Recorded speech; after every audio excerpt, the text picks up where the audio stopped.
Seja bem-vindo ao Seminário de Teologia e Vida Cristã Palavra da Vida. Você está em mais um curso de teologia cuja proposta é fazer alargar o seu conhecimento na área teológica, um curso descomplicado, contextualizado, provocativo, reflexivo e que faça sentido para a nossa vida cotidiana, porque entendemos que não só a construção conceitual da teologia, respeitando as correntes da teologia construída nesses quase 2000 anos, mas isso só não é suficiente. Nós pretendemos que a partir do entendimento bíblico, dos conceitos esclarecidos, nós possamos reproduzir isso em uma espiritualidade no nosso cotidiano e nas relações. Seja bem-vindo a mais uma aula do curso de teologia do Seminário de Teologia Palavra da Vida. Vamos lá então iniciar a nossa aula a respeito de Cristo, né? A teologia sistemática, mas hoje nós estamos encerrando aí o tópico ou tema a respeito de Cristo, tá bom?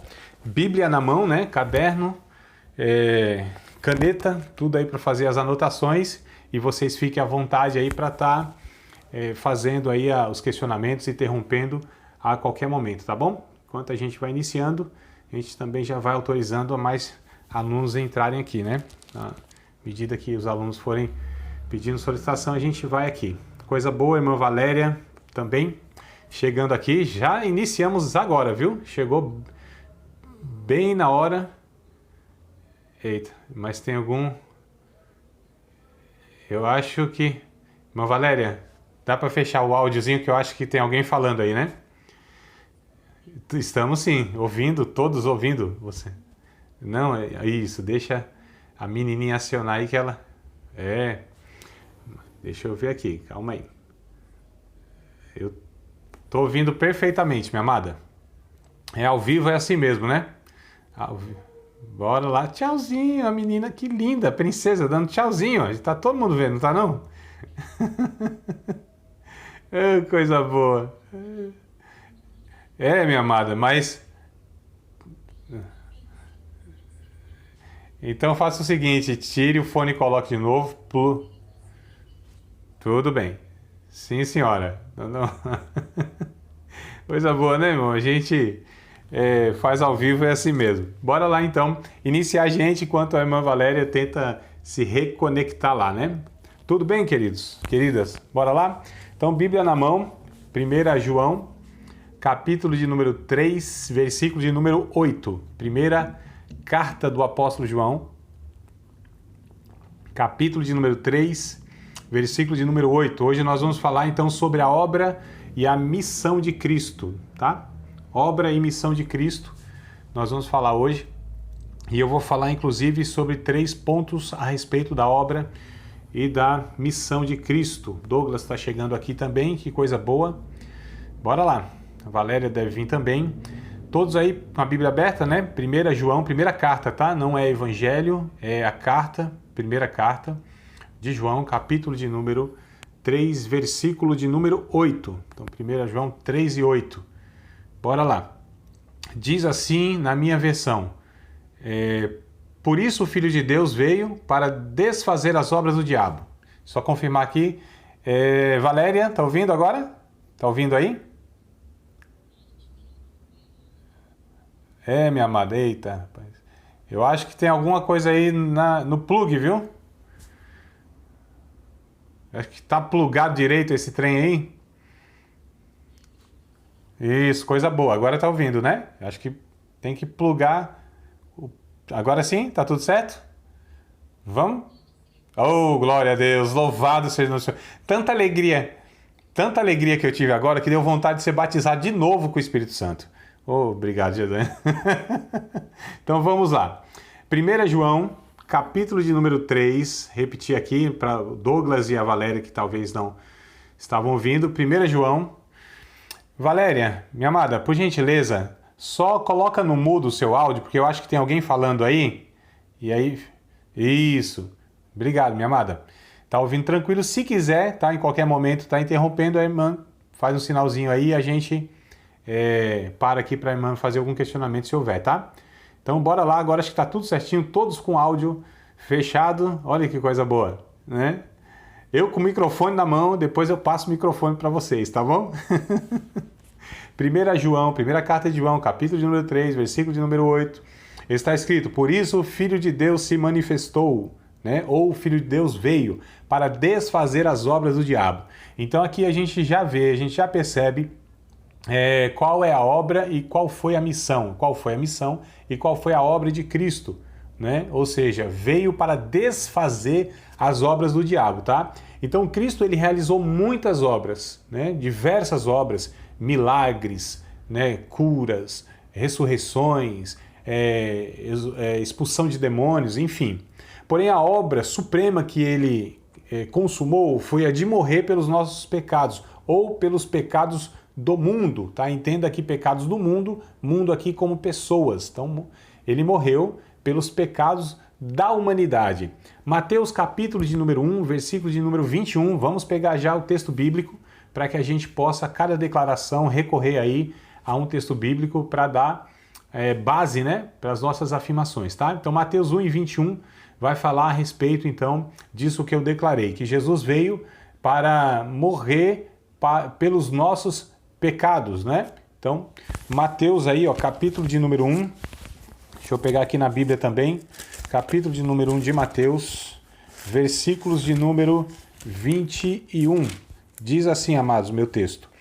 É o texto dessa versão, melhor dizendo. E ela dará à luz a um filho, e lhe porás o nome de Jesus, porque ele salvará o seu povo dos seus pecados. Então, esta é a obra suprema, é a obra principal, tá certo? De Cristo, sua missão, morrer pelos pecados da humanidade. Ainda no Evangelho, ou nos Evangelhos, né? E a gente pega o Evangelho de João, capítulo de número 1, versículo de número 29, uma declaração de João Batista, quando viu Jesus passando, e ele falou, João Batista falou para os seus discípulos, ó, eis aí o Cordeiro de Deus que tira, que remove, né, que arranca o pecado do mundo, o pecado da humanidade. Então a gente percebe por esses dois versículos, né, há outros mais, claro, mas por esses dois versículos aqui já são suficientes para que a gente então tenha base, né, para afirmar que a principal obra de Cristo foi morrer pelos nossos pecados. Jesus, ele não veio a este mundo para dar uma vida melhor para nós aqui, para nos dar recursos intelectuais, recursos físicos, recursos financeiros. Jesus não morreu na cruz do Calvário para nos fazer empresários, gente de destaque, gente que tivesse sucesso na vida. Não foi por isso. Se essas coisas acontecerem de alguma maneira, são consequências por N fatores, tá certo? Mas o Evangelho de Jesus Cristo nos fala e nos mostra que a obra de Cristo foi para que nós pudéssemos ser resgatados do nosso estado, né, de morte espiritual, de pecado e da nossa angústia eterna. Então aqui a gente já percebe claramente a obra de Cristo é isso, é desfazer as obras do diabo, e a obra do diabo, ou as obras do diabo, é cegar o homem, né, a respeito do seu Criador, de Deus e da sua condição. Então, segunda carta de Paulo aos Coríntios, capítulo de número 4, eu acho que também é o verso número 4, nem anotei esse texto aqui, mas me veio na mente agora. Então, segunda aos Coríntios, aí vocês confirmam, tá? Se eu me equivoquei no versículo, vocês me corrijam aí. Segunda aos Coríntios, capítulo de número 4, versículo também de número 4, vai dizer que o Deus deste século cegou o entendimento dos incrédulos para que não lhes resplandeça o evangelho de Jesus Cristo, né? Que é a glória de Deus. É isso mesmo, né, Douglas? Obrigado pela confirmação. Então, olha só, o diabo veio para isso, né? Para cegar o entendimento dos incrédulos, para que a gente não pudéssemos, né? Eu digo, nós que estávamos aí sem Cristo, sem ser alcançado pelo Evangelho. A humanidade foi cegada pelo diabo. Então, Jesus veio para dar vista aos cegos, né? Para trazer luz àqueles que estavam em escuridão. Jesus veio para estar, então, desfazendo as obras do diabo, tá? Então, incluídas nessa obra expiatória, amados, alguns textos, alguns termos, melhor dizendo, eu quero esclarecer para vocês, porque eu não sei necessariamente se todos estão familiarizados com os termos, tá? Por exemplo, expiação, né? Essa palavra eu sei que não é tão comum. A palavra expiação quer dizer, entre outras coisas, mas o principal é pagar a pena. Então, a obra expiatória, ou seja, a obra que Cristo fez, pagou a pena que seria, né, imputada a nós, tá? Então, incluídas nessa obra expiatória, figuram sua morte, ressurreição e ascensão. São importantes esses pontos aqui, se vocês quiserem anotar, tá? É isso aqui que a gente vai trabalhar nessa aula. Então, incluídas nessa obra expiatória, né? É um termo também que eu vou trazer para vocês aqui daqui a pouco, expiatória e vicária, mas daqui a pouco a gente explica. Então, incluídas nessa obra expiatória, figuraram sua morte, ressurreição e ascensão. É isso que nós vamos falar, sobre a morte de Cristo, sobre a ressurreição de Cristo e sobre a ascensão de Cristo. Então, a aula de hoje, nós vamos girar em torno desses 3 pontos aí, tá bom? Não somente devia ele morrer por nós, mas também viver por nós. É interessante essa observação. Não somente ressuscitar por nós, mas também ascender, né? Para interceder por nós, diante de Deus. Romanos capítulo de número 8, versículo de número 34, tem lá um texto muito interessante. Romanos capítulo 8, versículo de número 34, vai dizer que antes quem morreu ou ressuscitou, senão Cristo, está à destra de Deus e intercede por nós. Olha que coisa interessante o que Paulo diz no capítulo 8 de Romanos, versículo de número 34, né? Certinho aí, né, Douglas? Hoje eu tô acertando, né, varão? Coisa boa, hein? E é isso que vocês devem fazer, né, irmão? Toda vez recorrer à Bíblia aí, nos textos que a gente cita, porque de vez em quando a gente se equivoca, né? Ainda em Romanos, tá? Deixa aberto aí em Romanos, capítulo 4, versículo de número 25, também tem um texto aí a respeito, então, disso que nós estamos falando aqui. Romanos, capítulo de número 4, versículos de número 25, aqui na minha versão, vai dizer da seguinte maneira, olha só, o qual, por nossos pecados, foi entregue, ressuscitou para a nossa justificação.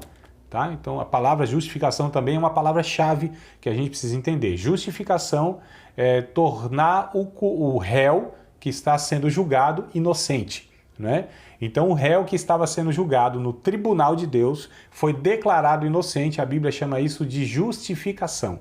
Então, Jesus aí, ele morreu pelos nossos pecados, né? Ele foi entregue, ressuscitou para a nossa justificação, tá? Depois a gente vai pegar ainda Romanos mais para frente, mas vamos então falar sobre 3 pontos, se quiserem anotar. Morte, ressurreição e ascensão. Morte de Cristo. Então, se vocês quiserem anotar esse ponto, que é o que a gente vai falar agora, morte de Cristo.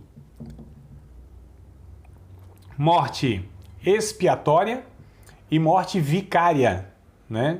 Morte expiatória, ou seja, aquela que pagou a pena, e morte vicária. A palavra vicária quer dizer substitutiva, tá bom? Então, a morte de Cristo, ela pagou a pena e a morte de Cristo substituiu, né?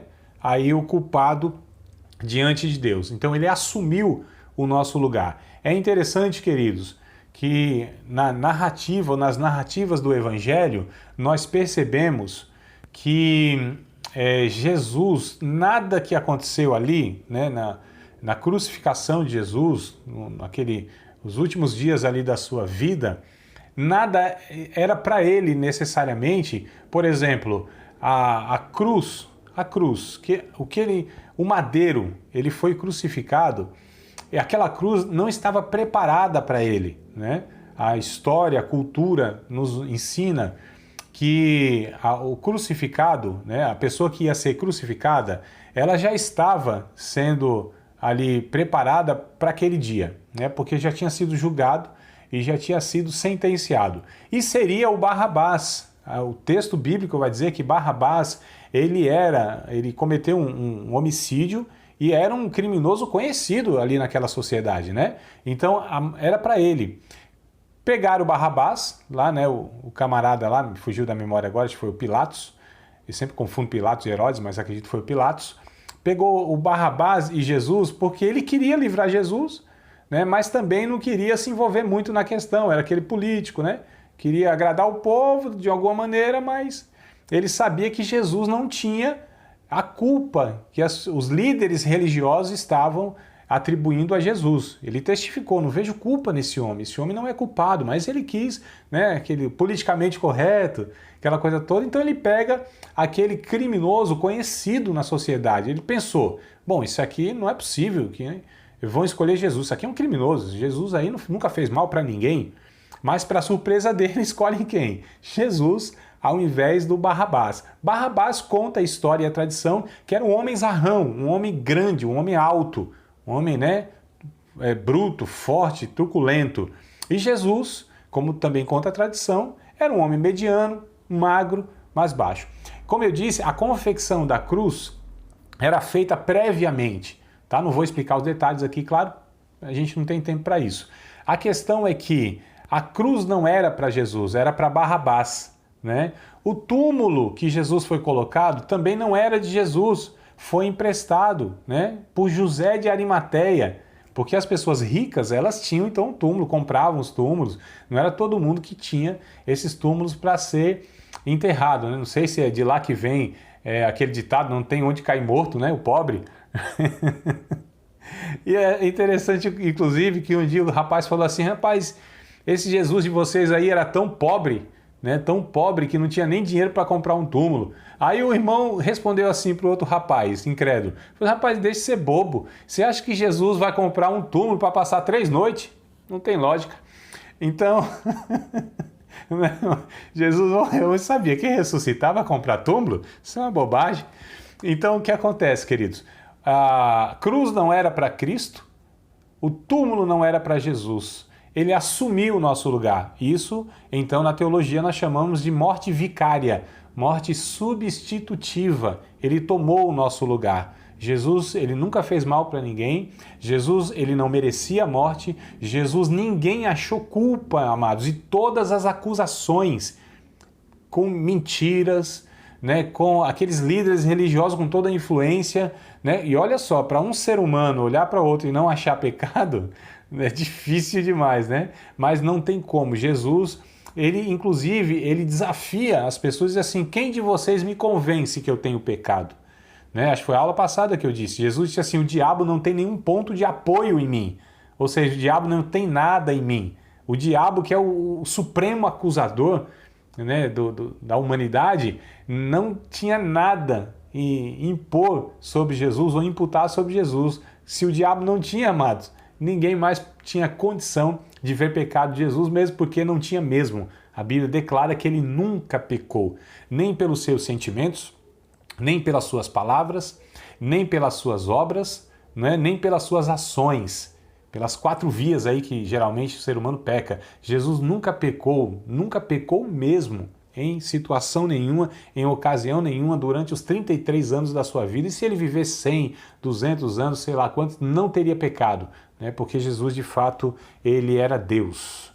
Então, a gente percebe aqui que a morte de Cristo ela foi vicária, substitutiva e ela foi expiatória, ou seja, pagou a pena. Se tivesse morrido, como morreu tantas outras pessoas na história humana, o próprio Tiradentes, né, na nossa cultura aqui, nós temos o Tiradentes, nós temos outras pessoas que foram mártires.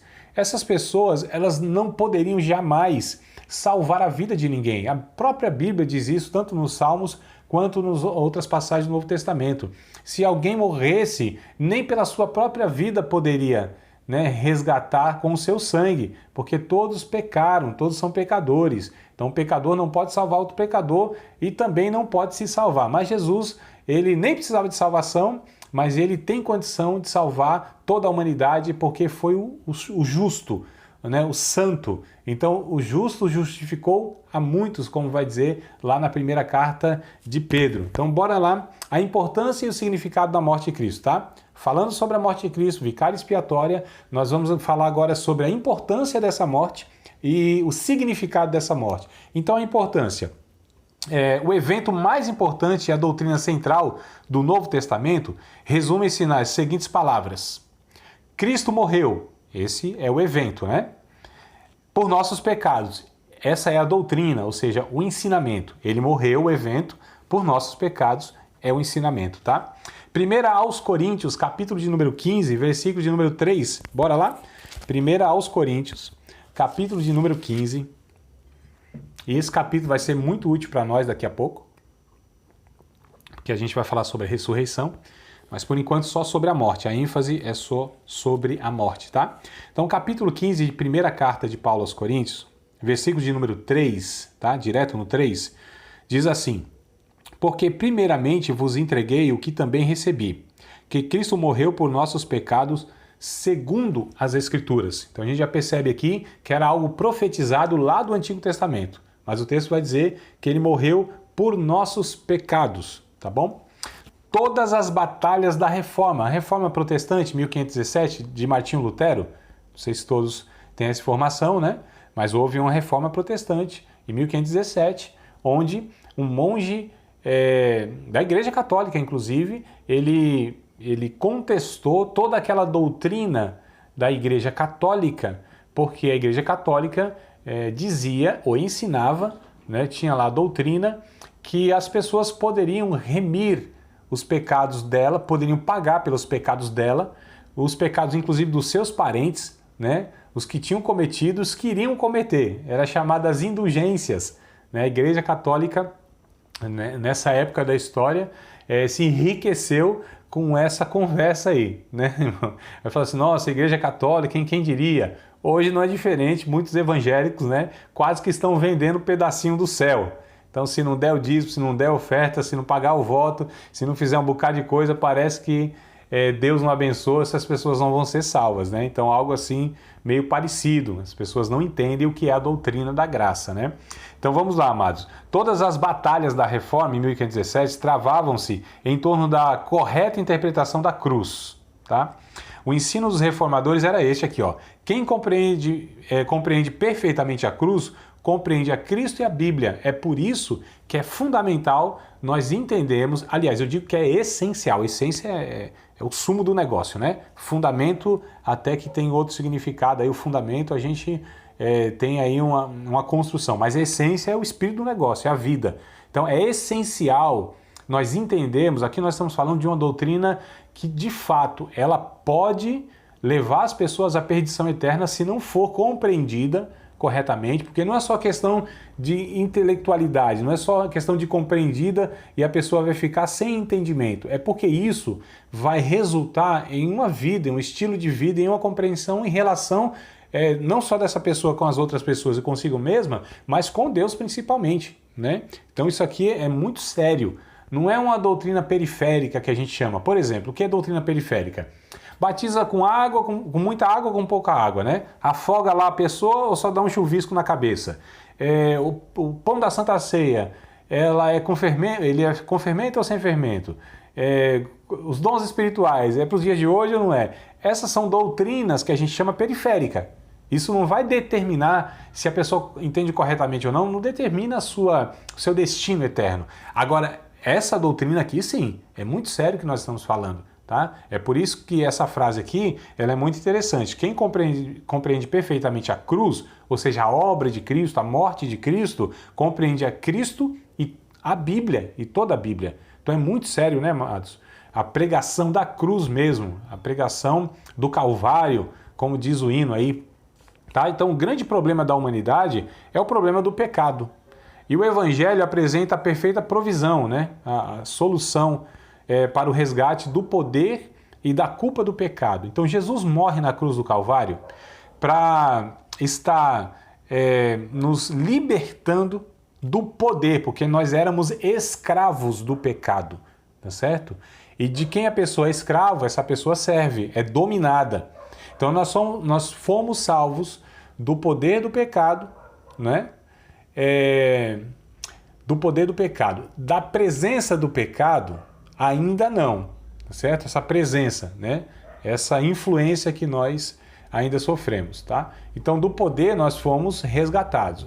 A morte de Cristo, ela nos liberta, nos dá a liberdade. A Bíblia diz, olha, se pois o Filho vos libertar, né, verdadeiramente sereis livres. Se não me falha a memória, é João 8:36 que está escrito isso, né? 8:32 e 8:36. 8:32 está escrito, conhecereis a verdade e a verdade vos libertará. Verso 36. Se, pois, o Filho vos libertar, verdadeiramente vocês serão livres. Então, confere aí, por gentileza, 8:32 e 36 do Evangelho de João.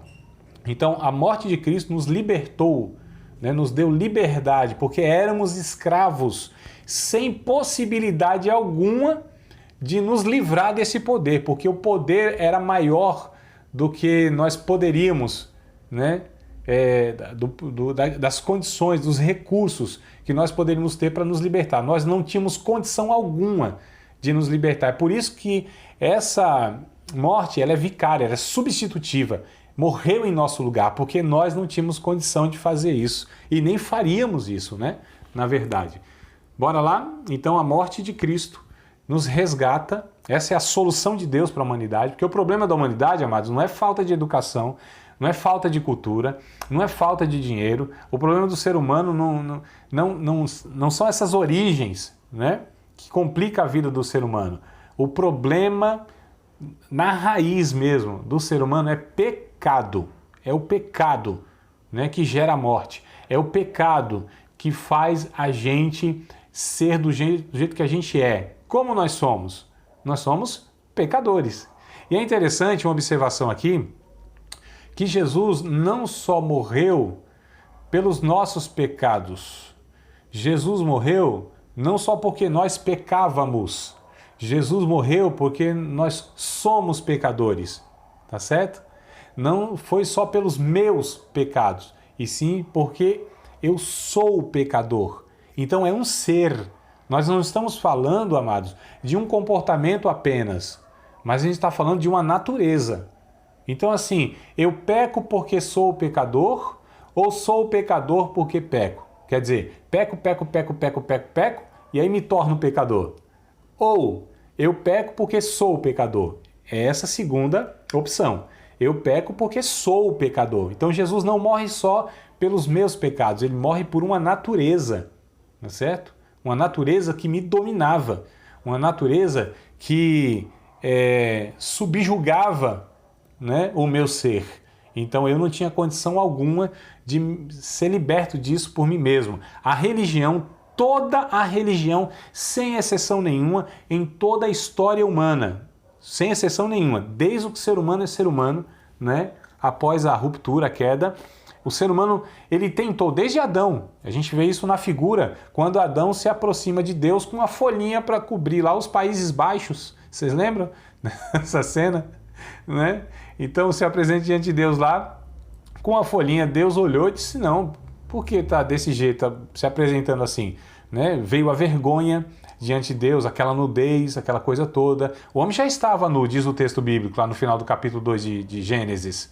Ele já estava nu, eles não se vergonhavam. Mas quando peca, eles agora conhecem, vem o conhecimento, tanto que eles desejavam do bem e do mal. Porque, amados, só Deus pode lidar com o conhecimento profundo do mal e não se contaminar por ele, mas o ser humano não. Então, quando ele quis conhecer o bem e o mal, não teve condição de lidar com isso. Então, lhe vem a vergonha, conheceram que estavam nus, se envergonharam um do outro, né? O macho da fêmea, e aí se apresentaram diante de Deus sabendo que estava nu. E aí Deus pergunta, mas quem te mostrou que estava nu? Por que está se envergonhando? E ele tentou, então, fazer alguma coisa para se apresentar diante de Deus. E Deus disse, não tem como. Aí Deus providencia, olha que coisa interessante, aqui já tem uma figura, né? Já tem um simbolismo nisso. Deus, claro, a Bíblia não mostra, a Bíblia não traz essa explicação, mas se teve uma pele de animal, é porque esse animal foi morto, né, amados? Isso é uma coisa lógica, óbvia, né? O texto nem precisa explicar isso. Então, Deus, ele providencia uma vestimenta de um animal para o casal. O que isso nos ensina? Que é Deus que inicia esse processo e que tem condição de salvar o homem. E Deus mostrando nada que o homem faça ou tente fazer vai ser suficiente para que ele seja salvo. Todas as religiões, inclusive o cristianismo, hein, amados? Inclusive o cristianismo, se coloca obras para ser salvo, então não entendeu nada do evangelho. Porque o evangelho, as boas novas, e qual é a boa nova? É que Jesus morreu por nós. Essa é a boa nova, que nós não tínhamos condição alguma de sermos salvos. Por nada, ainda que eu desse a minha vida, ainda que eu me esforçasse para seguir as leis de Deus, fazer a vontade de Deus. Isso foi a tentativa durante muitos e muitos séculos no Antigo Testamento. Tentava observar a lei de Deus. Paulo disse em Romanos, vocês querem viver e querem viver pela lei de Deus? Pode viver, não tem problema. Vocês podem até ser salvos, só que tem que seguir todos os mandamentos. Se tropeçar em um apenas, e olha que era um bocado, hein? Se tropeçar em um, é culpado de todos os demais, não é? Então aqui que a gente percebe que é impossível. E o que a lei, qual a serventia da lei? O que a lei contribuiu para que a gente pudesse ser salvo? A lei só nos mostrou o grau, né? A lei só nos mostrou a nossa condição. Então, quanto mais a gente pecava, a lei mostrava, você está ruim, você está ficando pior, você está mal.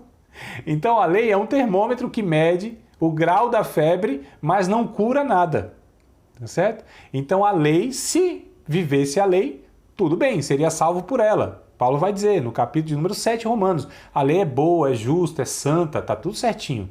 Só que ninguém conseguiu atender esse padrão de Deus, né? Ninguém conseguiu ser justificado pela lei. Aqui que está o ponto. Então o evangelho não pode se comparar às tentativas humanas, tá certo? De agradar a Deus, de fazer alguma coisa que Deus se agrada, né? Então a gente percebe alguns equívocos no pensamento de muitos irmãos e de muitas igrejas evangélicas, e isso pelas palavras, né? Que as pessoas pensam que tem condição de agradar a Deus, de fazer alguma coisa que vai beneficiá-las e fazer com que Deus faça alguma coisa em prol dela. Então isso é uma lógica religiosa, não é evangelho. Evangelho aqui é que Jesus morreu por nós, tá certo? E por que ele morreu por nós? Capítulo de número 5 de Romanos, né, verso 5 e diante, Paulo vai dizer, alguém poderia morrer por um justo, por um amigo, mas Deus prova o seu amor para conosco, que nós sendo inimigos de Deus, ele mesmo assim morre por nós. Olha só, sendo nós inimigos, nós não tínhamos mérito algum, tá certo? Então a morte de Cristo nos resgata do poder e da culpa do pecado. Então esse pecado dominava o homem, né, sem Cristo, é o poder do pecado, nós somos libertos. O nosso pecado, ou os nossos pecados, eles não têm mais poder sobre nós, queridos. Cristo nos libertou para uma vida, olha só, verdadeira, né? De liberdade mesmo. Liberdade para quê? Fazer o que se quer agora? Não, fazer o que se deve.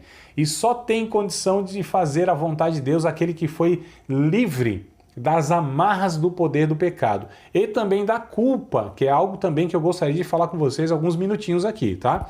A culpa pesa-lhe de tal modo que esmaga e paralisa o ser humano. Queridos, ainda hoje, em muitos irmãos que eu converso,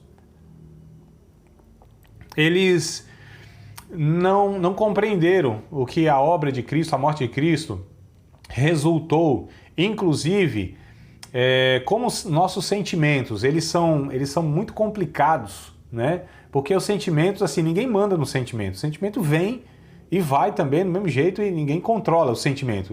O sentimento de raiva, né? De frustração, ódio. Os sentimentos, nós não decidimos se eles vêm ou se eles vão. O que nós decidimos é o que fazemos a partir desses sentimentos, tá certo? Então tem algumas pessoas, por exemplo, que elas erram, elas pecam, cometem algo, né, que as incomoda muito diante de Deus, sabendo o caráter de Deus e tudo mais. Essas pessoas muitas vezes, mesmo depois de confessarem o seu pecado, né, de orarem a Cristo, de recorrerem então a essa bênção que é ir até Deus, né, por intermédio de Cristo, mesmo depois de confessarem com a sua boca, elas se sentem culpadas. Tá? Há um sentimento de culpa, mas isso é o não entendimento do Evangelho. E o diabo, ele se aproveita dessa fragilidade humana, né? Dessa imaturidade da compreensão do Evangelho, da obra de Cristo, da morte de Cristo, e ele se aproveita para estar trabalhando então nessa área muito frágil do ser humano, que são os sentimentos. Vamos ler um texto em primeira carta de João, primeira carta de João, lá no finalzinho da Bíblia, né? É a primeira epístola, tá? Eu sempre me confundo com esse texto, mas acho que é 3:20. Primeira carta de João, Evangelho não, primeira carta. Epístola, capítulo de número 3, vamos ver se eu acerto hoje. Toda vez eu me confundo, eu acho que é 3:20. É isso mesmo, hoje eu acertei. Ainda bem que eu comecei agora a memorizar direito esse trem aqui, né? Então, olha só, qualquer hora cai aqui a conexão, tá? Conexão não, a gravação, e a gente faz outra, tá bom, amados? Então, fiquem preparados aí para acessar de novo o link, tá? Só ler aqui, ó. 1 João 3:20. Sabendo que se o nosso coração nos condena, maior é Deus do que o nosso coração e conhece todas as coisas. Olha que coisa interessante, tá? Se, olha só, o nosso coração nos condena, maior é Deus do que o nosso coração e conhece todas as coisas. Não é interessante, queridos?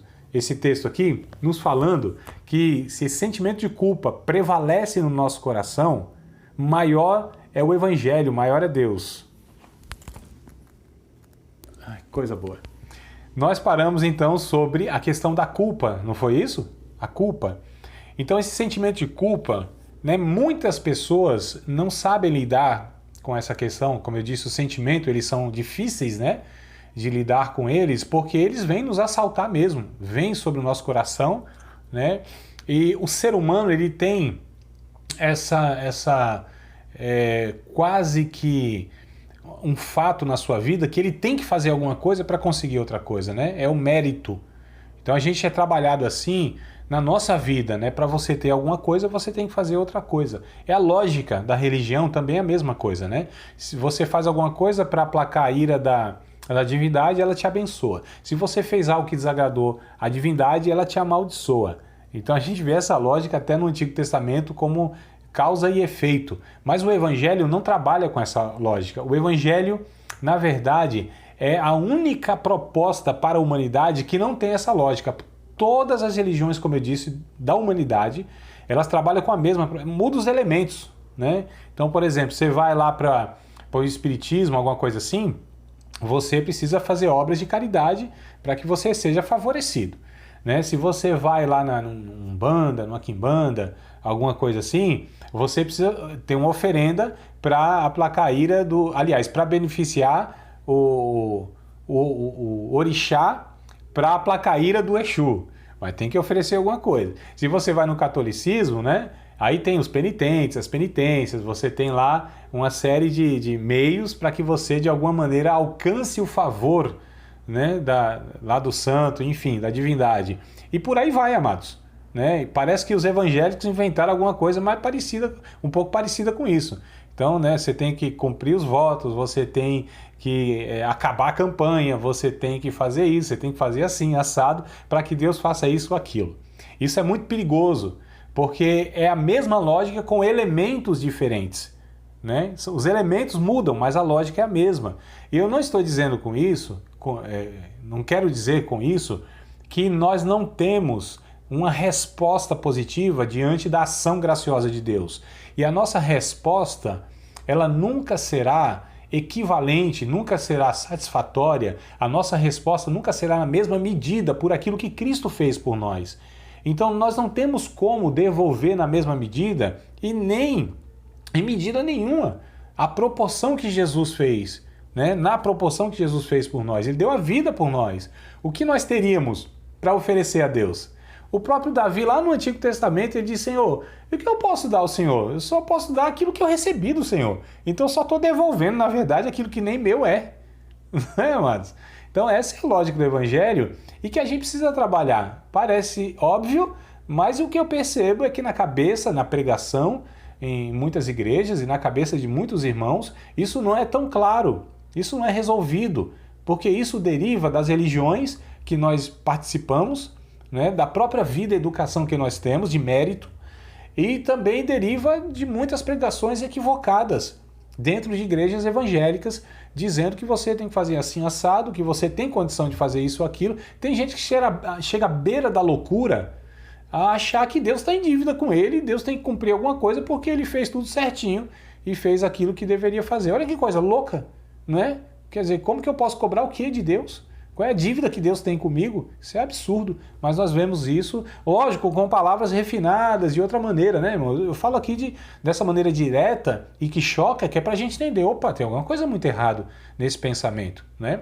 Então a culpa, muitas vezes, deriva dessa má compreensão que a morte de Cristo já fez tudo. A morte de Cristo, ela é única e ela é suficiente para a nossa salvação. O que eu preciso depois de aceitar Cristo? Absolutamente nada. Não preciso fazer nada, não é? Eu não posso contribuir com nada. Jesus já fez. O que ele fez foi de uma única vez, não preciso repetir isso, né? Nem vai precisar, e é a obra suficiente. Então o que ele fez já foi suficiente para nos salvar. Ah, mas aí ficou muito fácil, né? Eu preciso fazer alguma coisa. Eu não preciso fazer nada? Nada, Matos, nada. O evangelho é isso mesmo, parece ser tão simples, né? Como que pode? Não preciso fazer nada? Não, não precisa. É a graça de Deus. Jesus já morreu. O que eu devo fazer agora, né, é ser grato a Deus. E por que eu não peco mais? Ah, então, calma aí, André. Então eu não preciso fazer nada? Não, não precisa. Tá, mas e se eu pecar? Bom, aí você vai ter as consequências do seu pecado. Mas isso revela uma não só incompreensão, mas uma falta do enchimento do Espírito Santo na sua vida. Porque quem tem o Espírito Santo e a natureza de Cristo, ele tem o desejo de fazer aquilo que reflete o caráter de Deus. Percebe que existe diferença entre essas coisas? De fazer as coisas para e fazer as coisas por. Por que eu faço isso? Porque eu tenho uma natureza que agora é a natureza de Cristo na minha vida. Então não faço para ganhar alguma coisa ou para ter crédito com Deus. Eu faço porque pertence à minha natureza. E eu não quero, eu não desejo fazer outra coisa a não ser a vontade de Deus. Eu não faço para que Deus me abençoe. Eu faço porque Deus já fez. Certo, irmão? É só uma questão de natureza. Só isso, mais nada. A natureza que foi plantada em mim, que foi gerada em mim, é a natureza de Cristo pela sua morte. Né? E a vida de Cristo foi gerada em mim. Então, por causa disso, por Cristo, em Cristo, através de Cristo, eu desejo fazer a vontade de Deus. Ah, e se eu fizer a vontade de Deus e não me trouxer benefício? Né? Eu não faço para ter benefício. Inclusive, me parece que quem mais quer se aproximar de Jesus, fazer a obra de Deus, refletir a imagem de Deus, reproduzir, né? Refletir a natureza do Espírito Santo, parece que essas pessoas são as que mais sofrem do mundo, são as que mais têm dificuldade no mundo, as que não se encaixam, têm dificuldade inclusive dentro de templos religiosos, amados. É uma coisa de louco. Não? Veja a história dos apóstolos, veja a história dos profetas, veja a história daqueles que mais se aproximaram, veja a história do próprio Jesus, amados, diante dos religiosos, que foi o que mais...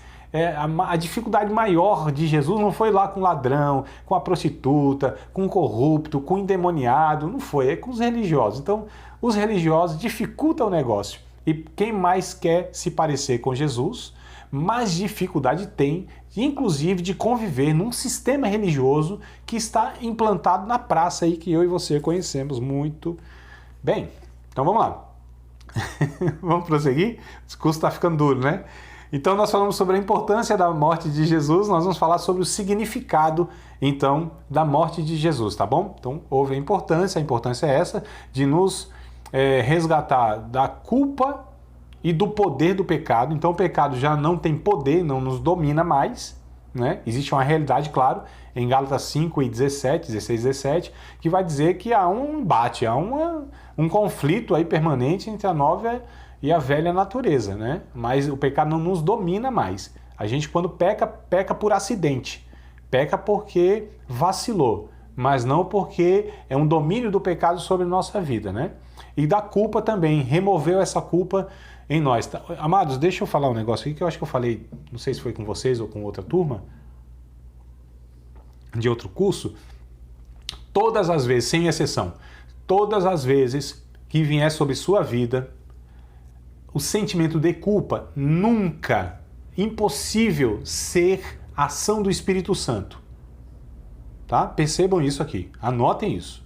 Jamais, é impossível que o Espírito Santo gere um sentimento de culpa. Você pode pecar feio, vacilar, pisar na jaca, pode fazer o que for contra Deus. O sentimento de culpa num regenerado nunca será gerado pelo Espírito Santo. Deus não trabalha na culpa, Deus trabalha na responsabilidade. Tá certo?